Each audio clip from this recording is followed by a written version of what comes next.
अव्वल हमद खुदाए दा विद कीजिए। इश्क कीता सो जग दा मूल मियाँ। पहले आप है रब ने इश्क कीता, माशूक है नबी रसूल मियाँ। मेरा अज का जो टॉपिक है वो जोगीस, पंज पीर, 9 गजिया पीर, tracing the connections and unfold the myths.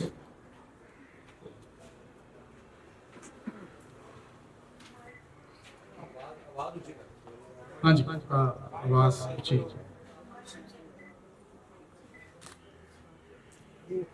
हाँ कुछ नहीं हो जाता, ठीक।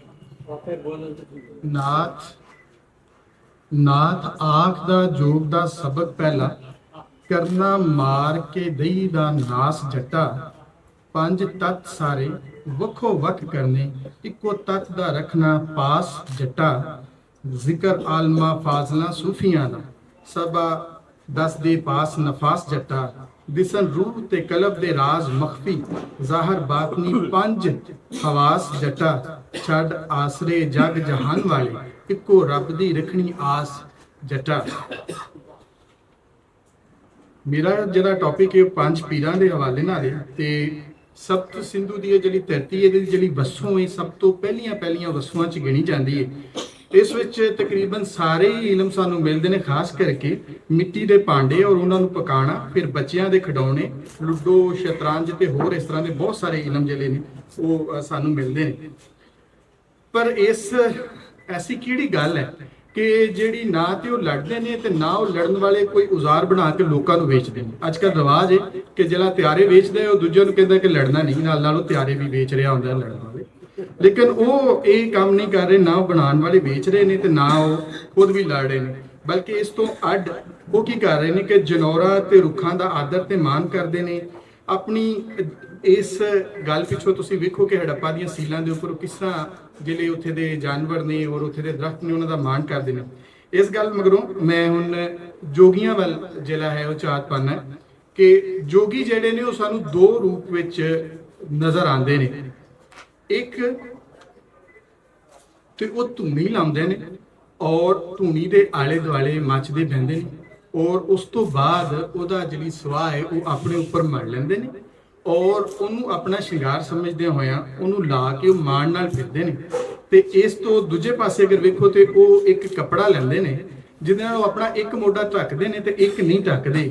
ਉਹਦਾ ਰੰਗ ਜਿਹੜਾ ਹੈ ਉਸ ਚਾਦਰ ਦਾ ਉਹ ਇੱਟਾਂ ਦੇ ਰੰਗ ਵਰਗਾ ਹੈ ਜਾਂ ਫਿਰ ਮਿੱਟੀ ਦੇ ਭਾਂਡਿਆਂ ਦੇ ਰੰਗ ਵਰਗਾ ਕਹਿ ਲਓ, ਪਰ ਉਸੇ ਹੀ ਰੰਗ ਨੂੰ ਜੋਗੀਆ ਰੰਗ ਕਿਉਂ ਆਖਿਆ ਜਾਂਦਾ ਹੈ ਇਹ ਸਮਝਣ ਯੋਗ ਗੱਲ ਹੈ।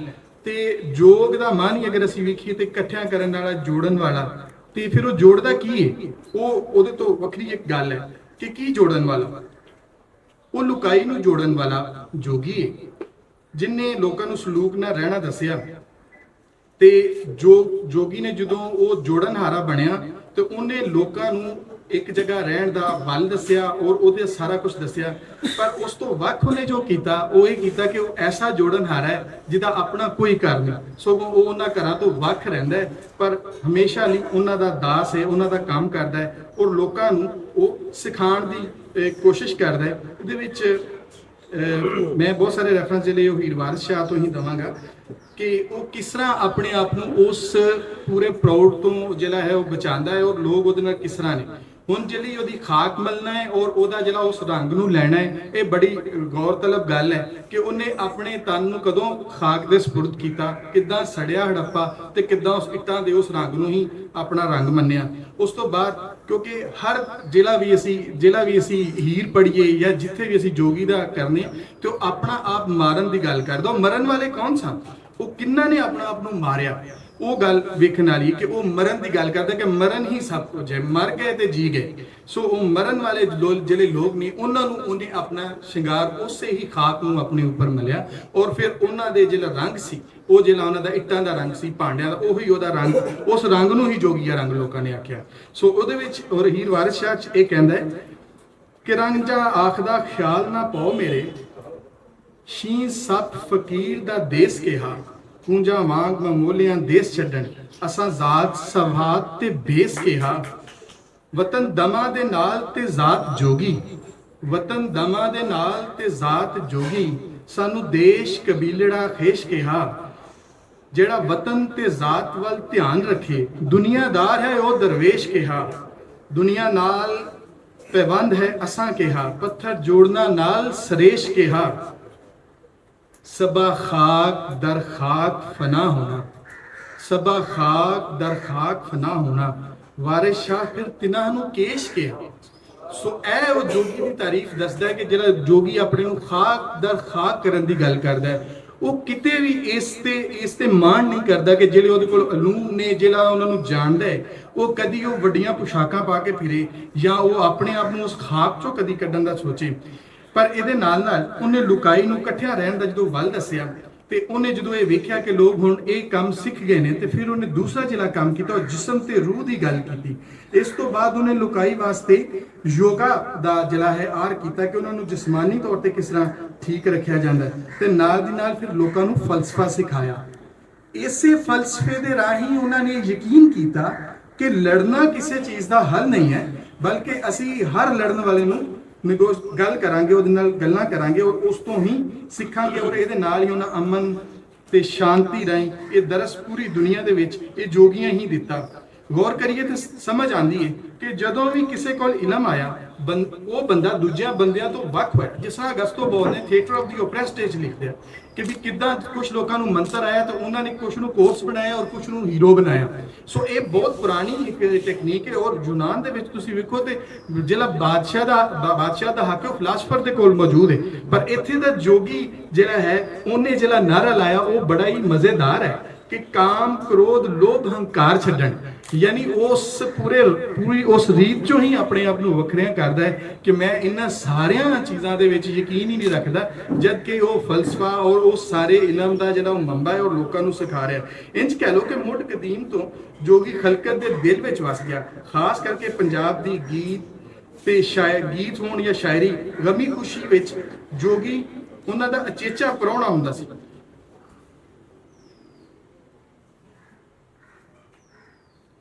ਵਕਤ ਗੁਜ਼ਰਦਾ ਗਿਆ, ਦੁਨੀਆ ਹੋਰ ਦੀ ਹੋਰ ਹੋਈ। ਰਾਜੇ ਬਾਦਸ਼ਾਹ ਜਿਹੜੇ ਨੇ ਉਹਨਾਂ ਨੇ ਫਿਰ ਸ਼ਹਿਰਾਂ ਦੇ ਵਾਲੀ ਵਾਰਸ ਉਹ ਬਣਨੇ ਸ਼ੁਰੂ ਹੋ ਗਏ, ਪਰ ਜੋਗੀ ਨੇ ਆਪਣੀ ਡਿਊਟੀ ਫਿਰ ਵੀ ਨਹੀਂ ਛੱਡੀ। ਉਹਦੇ ਨਾਂ ਬਦਲਦੇ ਰਹੇ, ਉਹਨੂੰ ਹੋਰ ਮੁਹਾਂਦਰਿਆਂ 'ਚ ਵੇਖਦੇ ਰਹੇ, ਪਰ ਲੋਕਾਂ ਦੀ ਖਿਦਮਤ ਦਾ ਕੰਮ ਜੋਗੀ ਨਹੀਂ ਛੱਡਿਆ। ਤੇ ਇਹਦੇ ਬਦਲੇ ਵਿੱਚ ਲੋਕਾਂ ਨੇ ਉਹਦੇ ਨਾਲ ਕਦੀ ਮੁਹੱਬਤ ਨਹੀਂ ਛੱਡੀ। ਲੋਕ ਉਹਨੂੰ ਹਰ ਵੇਲੇ ਯਾਦ ਕਰਦੇ ਸਨ। ਔਰ ਪੰਜਾਬ ਦੇ ਵਿੱਚ ਤੇ ਫਿਰ ਉਹਨਾਂ ਦੇ ਵੱਖੋ ਵੱਖ ਨਾ ਹੋਏ। ਮਸਲਨ ਜਿਸ ਵੇਲੇ ਉਹ ਜੋਗੀ ਆਂਦਾ ਤੇ ਫਿਰ ਉਹਨੂੰ ਪੰਜ ਪੀਰ ਵੀ ਕਹਿੰਦੇ ਨੇ, ਔਰ ਪੰਜਾਂ ਪੀਰਾਂ ਦੇ ਵਿੱਚ ਜਿਸ ਤਰ੍ਹਾਂ ਨੈਣ ਸੁਖਪੁਰਾਂ ਦੀ ਕਿਤਾਬ ਧਰਤੀ ਪੰਜ ਦਰਿਆਈ ਦਾ ਬੜਾ ਸੋਹਣਾ ਰੈਫਰੈਂਸ ਹੈ, ਜਿੱਥੋਂ ਸਾਨੂੰ ਸਮਝ ਲੱਗੀ ਕਿ ਇਹ ਪੰਜ ਪੀਰ ਵੱਖੋ ਵੱਖ ਵੇਲਿਆਂ ਦੇ ਵਿੱਚ ਵੱਖੋ ਵੱਖਾਂ ਨਾਵਾਂ ਦੇ ਨਾਲ ਜਾਣੇ ਜਾਂਦੇ ਸਨ। ਮਸਲਨ ਕਦੀ ਉਹ ਸੱਪਾਂ ਵਾਲਾ ਪੀਰ, ਗੁੱਗਾ ਪੀਰ, ਕਦੀ ਗਾਈਆਂ ਵਾਲਾ ਪੀਰ। ਔਰ ਮੁੜ ਕੇ ਫਿਰ ਜਦੋਂ ਇਹ ਹੀਰ ਦੇ ਵਿੱਚ ਜਦੋਂ ਉਹਨੂੰ ਵੇਖਿਆ ਜਾਂਦਾ ਕਿ ਉਹ ਪੰਜ ਪੀਰ ਰਾਂਝੇ ਨੂੰ ਆ ਕੇ ਹਰ ਔਖੇ ਵੇਲੇ ਤੇ ਗਾਈਡ ਕਰਦੇ ਨੇ, ਉਹਨੂੰ ਨਾਲ ਲੈ ਕੇ ਚੱਲਦੇ ਨੇ, ਔਰ ਕਦੀ ਕਦੀ ਉਹਨੂੰ ਬਚਾਉਂਦੇ ਵੀ ਨੇ। ਤੇ ਉਹ ਫਿਰ ਪੀਰ ਜਦੋਂ ਹੁਣ ਦੁਬਾਰਾ ਜਿਹੜੀ ਹੈ ਉਹ ਹੀਰ ਦੇ ਉੱਪਰ ਜਿੰਨੀਆਂ ਵੀ ਗੱਲਾਂ ਹੁੰਦੀਆਂ ਨੇ ਉਹਦੇ ਵਿੱਚ ਉਹ ਸਾਰੇ ਪੰਜ ਦੇ ਪੰਜ ਪੀਰ ਜਿਹੜੇ ਨੇ ਉਹਨਾਂ ਦੇ ਨਾਮ ਹੁਣ ਮੁਸਲਮਾਨ ਨੇ, ਜਿਹਦੇ ਖਾਜਾ ਖਿਜ਼ਰ ਦਾ ਨਾਮ ਆਉਂਦਾ ਹੈ ਔਰ ਮੁਖਤਲਿਫ ਲਾਲ ਸ਼ਹਿਬਾਜ਼ ਦਾ ਨਾਮ ਹੀ ਆਉਂਦਾ ਹੈ। ਸੋ ਉਹੀ ਪੰਜ ਲਫ਼ਜ਼ ਪੰਜ ਪੀਰ ਹੀ ਹੈ, ਔਰ ਉਹਦੇ ਨਾਂ, ਉਹਦੇ ਕਰੈਕਟਰ, ਉਹਦੇ ਵੱਖੋ ਵੱਖ ਕਰੈਕਟਰ ਵੀ ਤਕਰੀਬਨ ਮਿਲਦੇ ਜੁਲਦੇ ਨੇ, ਲੇਕਿਨ ਉਹਦੇ ਨਾਂ ਜਿਹੜੇ ਨੇ ਉਹ ਵੱਖੋ ਵੱਖ ਵੇਲਿਆਂ ਦੇ ਵਿੱਚ ਵੱਖੋ ਵੱਖ ਤਰ੍ਹਾਂ ਬਦਲਦੇ ਗਏ। ਜਿਹੜਾ ਮੇਰਾ ਖਿਆਲ ਕਿ ਜੋਗ ਦੀ ਰੀਤ ਦੇ ਵਿੱਚ ਚੱਲਦਾ ਆ ਰਿਹਾ ਕਿ ਉਹ ਕਦੀ ਵੀ ਇੱਕ ਜਗ੍ਹਾ ਤੇ ਟਿਕਦੇ ਨਹੀਂ, ਅੱਗੇ ਵੱਧਦੇ ਨੇ। ਔਰ ਇਸ ਤੋਂ ਵੱਖ ਪੰਜਾਬ ਦੇ ਵਿੱਚ ਪੰਜ ਪੀਰ ਜਿਹੜੇ ਨੇ ਉਹਨਾਂ ਨੂੰ ਕਿਹਾ ਕਿ ਜਿੱਦਾਂ ਵਾਰਿਸ ਸ਼ਾਹ ਨੇ ਕਿਹਾ ਕਿ ਪੰਜ ਪੀਰ ਪੰਜ ਹਵਾਸ ਤੇਰੇ, ਯਾਨੀ ਜਿਹੜਾ ਇਲਮ ਸਿੱਖਣ ਦਾ ਇਨਸਾਨ ਦੇ ਕੋਲ ਤਰੀਕਾ ਹੈ, ਜਿਹੜੀ ਉਹਦੀ 5 ਸੈਂਸਿਸ ਨੇ, ਉਹ ਉਹਨਾਂ ਨੂੰ ਹੀ ਪੰਜ ਪੀਰ ਕਹਿੰਦਾ। ਯਾਨੀ ਇਹ ਕਹਿ ਲਓ ਕਿ ਇਲਮ ਤੱਕ ਪਹੁੰਚਣ ਦਾ ਹਰ ਰਸਤਾ ਜਿਹੜਾ ਉਹ ਜੋਗੀ, ਯਾਨੀ ਉਹੀ ਪੰਜ ਪੀਰ ਨੇ ਜਿਹੜੇ ਸਾਨੂੰ ਛੂਣਾ, ਬੋਲਣਾ, ਸੁੰਘਣਾ, ਟੇਸਟ ਕਰਨਾ ਜਿਹੜਾ ਉਹ ਸਿਖਾਉਂਦੇ ਨੇ। ਸੋ ਇਸ ਤਰ੍ਹਾਂ ਪੰਜ ਪੀਰ ਕਹਿਣਾ ਆਪਣੀ ਹਰ ਸ਼ੈ ਨੂੰ ਇੱਕ ਬਹੁਤ ਸਿੱਧਾ ਜਿਹੜਾ ਹੈ ਉਹ ਸਾਨੂੰ ਰਾਹ ਦਿਖਾਉਂਦਾ ਹੈ ਕਿ ਕਿਸ ਤਰ੍ਹਾਂ ਉਹ ਪੰਜ ਪੀਰ ਜਿਹੜੇ ਨੇ ਉਹ ਪੰਜਾਬ ਦੇ ਵਿੱਚ ਮੌਜੂਦ ਨੇ ਔਰ ਲੋਕ ਉਹਨਾਂ ਨੂੰ ਮੰਨਦੇ ਨੇ। ਅੱਛਾ, ਜੋਗੀ ਦਾ ਇੱਕ ਰਿਵਾਜ ਸੀ ਕਿ ਜੋਗੀ ਕਦੀ ਵੀ ਰਾਜ ਪਾਠ ਦੇ ਨਾਲ ਨਹੀਂ ਚੱਲਦਾ, ਬਲਕਿ ਲੁਕਾਈ ਦੇ ਨਾਲ ਚੱਲਦਾ ਸੀ। ਤੇ ਇੱਕ ਵਾਰੀ ਦੀ ਗੱਲ ਹੈ ਜੋ ਅਬਦੁਲ ਰਹਿਮਾਨ ਸਾਹਿਬ ਨੇ ਵੀ ਆਪਣੇ ਆਰਟੀਕਲ ਵਿੱਚ ਕੋਟ ਕੀਤੀ ਹੈ ਕਿ ਇੱਕ ਜੋਗੀ ਸੀ ਤੇ ਉਹ ਇੱਕ ਜਗ੍ਹਾ ਤੇ ਉਹਦਾ ਇੱਕ ਜਿਹੜਾ ਉਹਨੂੰ ਅਸੀਂ ਕਹਿ ਲਓ ਕਿ ਜਿਹੜਾ ਕਬਜ਼ਾਗੀਰ ਸੀ, ਜਿਹਨੇ ਹਮਲਾ ਕਰਕੇ ਕਬਜ਼ਾ ਕੀਤਾ ਸੀ, ਉਹਦੇ ਨਾਲ ਉਹਦਾ ਜਿਹੜਾ ਹੈ ਉਹ ਮੁਕਾਲਮਾ ਹੁੰਦਾ ਹੈ। ਤੇ ਜੋਗੀ ਉਹਨੂੰ ਪੁੱਛਦਾ ਹੈ ਕਿ ਤੂੰ ਇੱਥੇ ਕਿਵੇਂ ਆਇਆ, कौन है तू? ते उन्हें अगों फौरी जवाब दिता कि मैं इत्थे दा राजा है, मेरी जमीन है। ते जोगी ने उन्हें पूछा कि तेरी जमीन किसने है? ते कहना मैं इहनूं फतह कीता है। कहना मैं नहीं ये मानदा। ते कहंदा तू क्यों नहीं मानदा? कहंदा कि जमीन नूं पुछना चाहिए कि वो किहदी है। ते जोगी ने जमीन वाल जिहड़ा है इशारा किया ते जमीन विच एक विथ पै गई ते जिहड़ा वो जमीन ने वेल दिता जोगी ਉਹਦੇ ਵਿੱਚ ਬਹਿ ਗਿਆ ਤੇ ਰਾਜੇ ਨੂੰ ਕਹਿਣ ਲੱਗਾ ਕਿ ਹੁਣ ਤੂੰ ਕਹਿ ਜ਼ਮੀਨ ਨੂੰ ਕਿ ਉਹ ਤੈਨੂੰ ਵੇਲ ਦੇਵੇ ਥਾਂ ਦੇਵੇ। ਰਾਜੇ ਨੇ ਕਿਹਾ ਲੋਕ ਇਕੱਠੇ ਸਨ, ਰਾਜੇ ਨੇ ਕਿਹਾ ਤਾਂ ਜ਼ਮੀਨ ਨਾ ਹਿੱਲੀ ਨਾ ਕੋਈ ਗੱਲਬਾਤ। ਤੇ ਫਿਰ ਉਹ ਉੱਥੇ ਖਲੋਤੇ ਨੇ ਕਿਹਾ ਕਿ ਜੀ ਮੇਰੇ ਕੋਲੋਂ ਜ਼ਮੀਨ ਨਹੀਂ ਹਿੱਲੀ।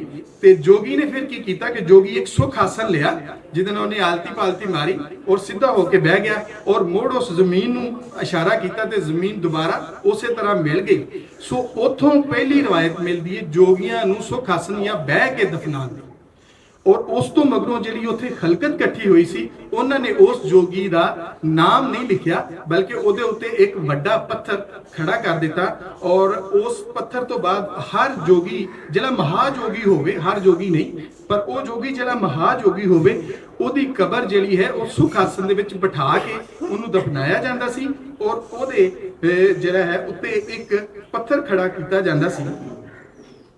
ਇਹ ਪੱਥਰ ਜਿਹੜਾ ਹੈ क्योंकि बहुत पहाड़ा वाल रहंदे सन ते बहुतियां सारियां उधरों भी सानू मिलदियां ने। मसलन उन्होंने हिंदको पंजाबी दे विच खला बट कहंदे ने, यानी खड़ा वट, खड़ा वट्टा या खला बट। ते ओहदे नाम तो सानू शायद भी मिलदे ने, या खला वट कहंदे ने या खला बट भी उहनूं कहंदे ने।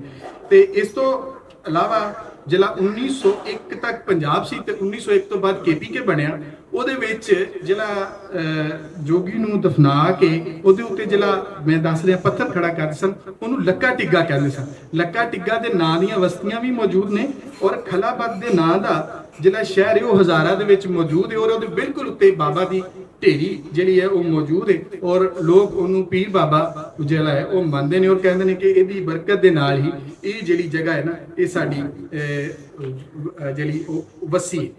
ਤੇ ਇਸ ਤੋਂ ਮਗਰੋਂ ਪੰਜਾਬ ਦੇ ਵਿੱਚ ਇਹ ਇੱਕ ਹੋਰ ਦੂਸਰਾ ਇਹਦਾ ਜਿਹੜਾ ਐਲੀਮੈਂਟ ਮੈਨੂੰ ਮਿਲਦਾ ਹੈ ਕਿ ਪੰਜਾਬ ਦੇ ਵਿੱਚ ਤੁਸੀਂ ਵੇਖੋ ਕਿ ਜਿਹੜੇ ਅਸਥਾਨ ਜਿਹੜੇ ਨੇ ਉਹ ਜੋਗੀਆਂ ਦੇ ਆਵਿਆਂ ਦੇ ਅਖਾੜਿਆਂ ਦੇ ਜਾਂ ਜੋਗੀ ਸਥਾਨਾਂ ਦੇ ਲਾਗੇ ਸਨ।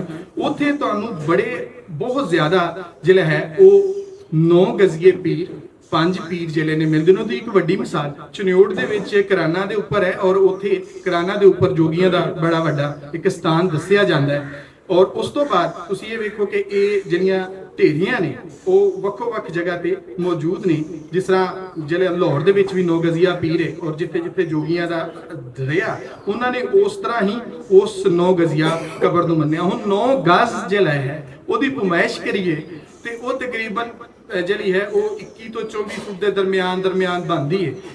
ਤੇ ਜਿਹੜਾ ਲੱਕਾ ਟਿੱਗਾ ਔਰ ਖਲਾਬਤ ਸਾਨੂੰ ਮਿਲਦਾ ਹੈ ਉਹਦੀ ਐਗਜ਼ੈਕਟ ਇੰਨੀ ਹੀ ਪਮਾਇਸ਼ ਜਿਹੜੀ ਹੈ ਉਹ ਜ਼ਿਲ੍ਹਾ ਮੌਜੂਦ ਹੈ ਉਹਦੀ ਪੂਰੀ ਦੀ ਪੂਰੀ ਪਮਾਇਸ਼ ਜਿਹੜੀ ਹੈ ਉਹ ਐਗਜ਼ੈਕਟ ਇੰਨੀ ਹੀ ਬਣਦੀ ਹੈ। ਔਰ ਉਹ ਜਿਵੇਂ ਵੀ ਫਿਰ ਉਹ ਇਹਨੂੰ ਤੁਸੀਂ ਵੇਖ ਲਓ ਕਿ ਅਸੀਂ ਕਿਉਂਕਿ ਗਜ਼ਾਂ 'ਚ ਗਿਣਦੇ ਹਾਂ ਤੇ ਉਹ 9 ਗਜ਼ ਤੇ ਉਧਰੋਂ ਉਹਨਾਂ ਦੇ 22 ਤੋਂ 23 ਫੁੱਟ, ਕਿਤੇ 22 ਕਿਤੇ 23 ਕਿਤੇ 24 ਫੁੱਟ ਤੱਕ ਉਹ ਪੱਥਰ ਜਿਹੜਾ ਹੈ ਉਹ ਇੱਕੋ ਸਿਲ ਸਾਨੂੰ ਮਿਲਦੀ ਹੈ ਔਰ ਉਹ ਮਾਪੀ ਜਾ ਸਕਦੀ ਹੈ। ਉਹਦਾ ਇੱਕ ਵੱਡੀ ਦਲੀਲ ਜਿਹੜੀ ਹੈ ਉਹ ਸਾਡੇ ਸਾਹਮਣੇ ਇਹ ਵੀ ਹੈ ਕਿ ਉਹ ਪੂਰੀ ਦੀ ਪੂਰੀ ਪਮਾਇਸ਼ ਦੇ ਨਾਲ ਮੌਜੂਦ ਹੈ। ਅੱਛਾ, ਇਸ ਤੋਂ ਅੱਡ ਇੱਕ ਹੋਰ ਵੀ ਗੱਲ ਕਰੀਏ ਕਿ ਜਿਹਦਾ ਫਿਰ ਇਹ ਲੋਕੀ ਜਿਹੜੀ ਢੇਰੀ ਬਣਦੀ ਸੀ, ਜਿਹੜੀ ਜੋਗੀ ਦੀ ਬਹਿ ਕੇ ਢੇਰੀ ਬਣਦੀ ਸੀ ਉਹਨੂੰ ਉਹ ਫਿਰ ਸਾਡੀ ਜਿਹੜੀਆਂ ਕਹਾਵਤਾਂ ਨੇ ਉਹਦੇ ਵਿੱਚ ਬੜੀ ਆਮ। ਮਸਲਨ ਇਹ ਕਹਿਣ ਕਿ ਕਿਸੇ ਵੇਲੇ ਵੀ ਹਰ ਬੰਦੇ ਨੂੰ ਆਸ ਦਿਵਾਉਣ ਵਾਸਤੇ ਕਿਹਾ ਜਾਏ ਕਿ ਯਾਰ ਢੇਰੀ ਨਾ ਢਾ, ਢੇਰੀ ਨਹੀਂ ਢਾਣੀ। ਉਹ ਤੇ ਜਿਹੜਾ ਬੰਦਾ ਜਿਹੜਾ ਬਿਲਕੁਲ ਉੱਕਾ ਹਾਰ ਜਾਵੇ ਤੇ ਆਪਣੇ ਜਿੱਤਣ ਦੀ ਕਦੀ ਉਮੀਦ ਨਾ ਰੱਖੇ ਬਲਕਿ ਛੱਡ ਜਾਵੇ ਤੇ ਲੋਕੀ ਉਹਨੂੰ ਇਹ ਆਖਣ ਕਿ ਇਹ ਢੇਰੀ ਢਾ ਬੈਠਾ। ਯਾਨੀ ਉਹ ਆਸ ਉਮੀਦ ਦਾ ਜਿਹੜਾ ਮਸਕਨ ਸੀ ਉਹ ਜੋਗੀਆਂ ਦੀਆਂ ਢੇਰੀਆਂ ਔਰ ਉਹ ਢੇਰੀ ਜਿਹੜੀ ਹੈ ਉਹ ਵੱਖੋ ਵੱਖ ਸਾਡੇ ਜਿਹੜੀਆਂ ਕਹਾਵਤਾਂ ਨੇ ਉਹਨਾਂ ਦੇ ਵਿੱਚ ਉਹ ਮਿਲਦੀ ਹੈ ਔਰ ਲੋਕ ਉਸ ਢੇਰੀ ਦਾ ਉਨਾ ਹੀ ਆਦਰ ਤੇ ਮਾਣ ਕਰਦੇ ਨੇ।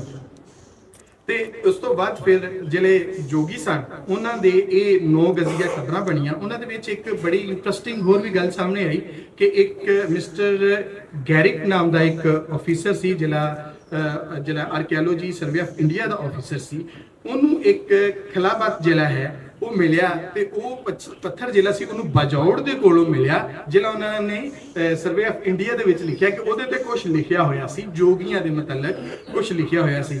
ਉਹਨੇ ਕੀ ਕੀਤਾ ਕਿ ਉਹ ਪੱਥਰ ਜਿਹੜਾ ਹੈ ਉੱਥੋਂ ਟਰਾਂਸਪੋਰਟ ਕੀਤਾ, ਉੱਥੋਂ ਉਹਨੇ ਭਜਵਾ ਦਿੱਤਾ ਲਾਹੌਰ ਦੇ ਵਿੱਚ, ਔਰ ਲਾਹੌਰ ਦੇ ਵਿੱਚ ਆ ਕੇ ਉਹ ਗਵਾਚ ਗਿਆ। ਅੱਜ ਤੱਕ ਉਹ ਲੱਭਦਾ ਨਹੀਂ ਹੈ ਪੱਥਰ, ਉਹਦਾ ਇਹੀ ਲਿਖਿਆ ਹੋਇਆ ਹੈ ਕਿ ਉਹ ਪੱਥਰ ਗੁੰਮ ਹੋ ਚੁੱਕਿਆ ਹੈ। ਕਿੱਥੇ ਗੁੰਮ ਹੋਇਆ, ਕਿਉਂ ਗੁੰਮ ਹੋਇਆ, ਉਹਨੂੰ ਕਿੰਨੇ ਗੁੰਮ ਕੀਤਾ, ਉਹਦੇ ਤੇ ਕੀ ਲਿਖਿਆ ਸੀ ਜਿਹੜਾ ਨਹੀਂ ਪੜਿਆ ਜਾ ਰਿਹਾ, ਜਾਂ ਉਹ ਕਿਉਂ ਨਹੀਂ ਸਾਹਮਣੇ ਲਿਆਂਦਾ ਜਾ ਰਿਹਾ। ਸੋ ਉਹ ਪੱਥਰ ਲਾਹੌਰ ਆ ਕੇ ਗਵਾਚ ਗਿਆ। ਸੋ ਇਹ ਇੱਕ ਜਿਹੜੀ 9 ਗਜ਼ੀਆਂ ਦੇ ਨਾਲ ਉਹਨਾਂ ਦੀ ਰਿਜ਼ੈਂਬਲੈਂਸ ਜਿਹੜੀ ਮੈਨੂੰ ਪੱਕੇ ਤਰੀਕੇ ਨਾਲ ਦੱਸਦੀ ਹੈ ਕਿ ਉਹਨਾਂ ਦੀ ਪਮਾਇਸ਼, ਉਹਨਾਂ ਦਾ ਬਿਠਾ ਕੇ ਦਫਨਾਣਾ, ਔਰ ਫਿਰ ਉਹ ਹਰ ਜੋਗੀ ਨਹੀਂ ਦਫਨਾਉਂਦੇ ਸਨ ਇਸ ਤਰ੍ਹਾਂ, ਬਲਕਿ ਕੁਛ ਹੀ ਜਿਹੜੇ ਮਹਾਜੋਗੀ ਹੁੰਦੇ ਸਨ ਉਹਨਾਂ ਨੂੰ ਇਹ ਇਸ ਤਰ੍ਹਾਂ ਜਿਹੜਾ ਹੈ ਦਫਨਾਉਂਦੇ ਸਨ। ਔਰ ਫਿਰ ਲੋਕ ਉਹਨਾਂ ਢੇਰੀਆਂ ਦਾ ਜਿਹੜਾ ਹੈ ਉਹ ਬੜਾ ਆਦਰ ਇਹਤਰਾਮ ਕਰਦੇ ਸਨ, ਔਰ ਕਦੀ ਵੀ ਉਹਨਾਂ ਨੇ ਆਪਣੇ ਇਹ ਗੱਲ ਪੱਕੀ ਰੱਖੀ ਕਿ ਕਦੀ ਵੀ ਅਸਾਂ ਢੇਰੀ ਨਹੀਂ ਢਾਣੀ।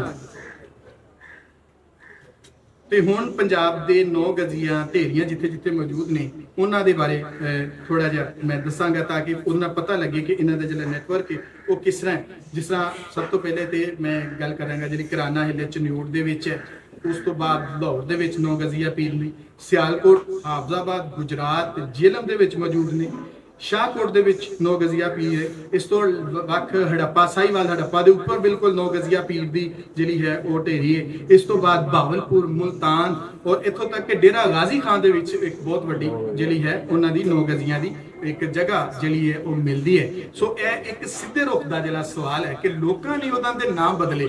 ਸੋ ਲੋਕਾਂ ਨੂੰ ਉਹਨਾਂ ਦੇ ਨਾਮ ਬਦਲਣ ਨਾਲ ਪਹਿਲੇ ਵੀ ਕੋਈ ਨਹੀਂ ਸੀ ਤੇ ਹੁਣ ਵੀ ਕੋਈ ਨਹੀਂ ਹੈ, ਪਰ ਉਹਨਾਂ ਨੇ ਜਦੋਂ ਉਹ ਜੋਗੀ ਪੀਰ ਸਨ ਤੇ ਜੋਗੀ ਪੀਰ ਮੰਨਿਆ, ਜਦੋਂ ਉਹ ਜਿਹੜਾ ਉਹਨਾਂ ਦੀਆਂ ਢੇਰੀਆਂ ਖਲਾਬਤ ਸੀ ਤੇ ਖਲਾਬਤ ਮੰਨਿਆ, ਤੇ ਜਦੋਂ ਇਸਲਾਮਾਈਜ਼ ਹੋਏ ਤੇ ਉਹੀ ਖਲਾਬਤ ਉਹਨਾਂ ਨੇ ਜੋਗੀ ਦੇ ਨਾਲ ਦਫਨਾ ਕੇ ਉਹਨੂੰ 9 ਗਜ਼ੀਆ ਪੀਰ ਕਹਿਤਾ, ਔਰ ਉਹਦੇ ਤੇ ਚਾਦਰ ਪਾਈ। ਔਰ ਅੱਜ ਤੱਕ ਵੀ 9 ਗਜ਼ੀਆ ਪੀਰ ਦੀ ਕੋਈ ਕਬਰ ਜਿਹੜੀ ਹੈ ਨਾ ਉਹ ਗੈਰ ਆਬਾਦ ਨਹੀਂ ਮਿਲਦੀ, ਲੋਕੀ ਉੱਥੇ ਜਾਂਦੇ ਨੇ ਔਰ ਉਹਨੂੰ 9 ਗਜ਼ੀਆ ਪੀਰ ਕਹਿੰਦੇ ਨੇ।